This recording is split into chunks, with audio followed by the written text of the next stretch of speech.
What's the most shocking thing a dying person ever confessed to you?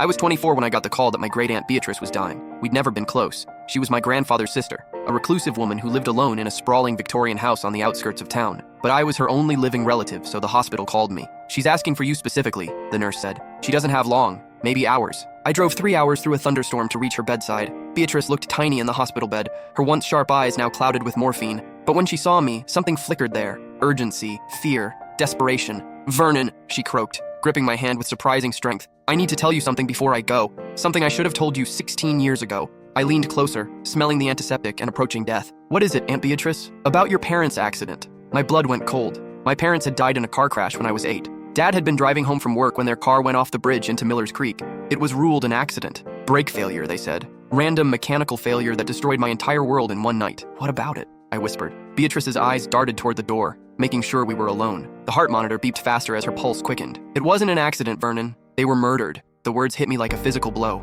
"What do you mean?" "Your father found something," she said, her voice barely audible. "Documents about the factory where he worked. They were dumping chemicals into the water supply, cancer-causing stuff, poison that was killing children. He was going to blow the whistle." I stared at her, my world tilting on its axis. "You're saying someone killed them to keep them quiet?" "The brake line was cut," she whispered. "I know because I saw it happen. I watched them do it." My heart stopped. "You saw it?" Beatrice's grip tightened until her nails dug into my skin. "I was there that night, at the factory. I was supposed to meet your father. I worked in the billing department. I had the financial records he needed to prove what they were doing to our town." "Then why didn't you come forward?" I asked, my voice breaking. "Why didn't you save them?" Her face crumpled with 16 years of guilt. "Because they threatened me too. Said if I talked, I'd end up like your parents. So I kept quiet and watched you grow up in foster care, knowing I could have prevented it all. Knowing I was a coward. I couldn't breathe. 16 years of believing my parents died in a random accident. 16 years of therapy to deal with the loss. 16 years of survivor's guilt. And it was murder. Cold, calculated murder." "Who?" I managed to ask. "Who ordered it?"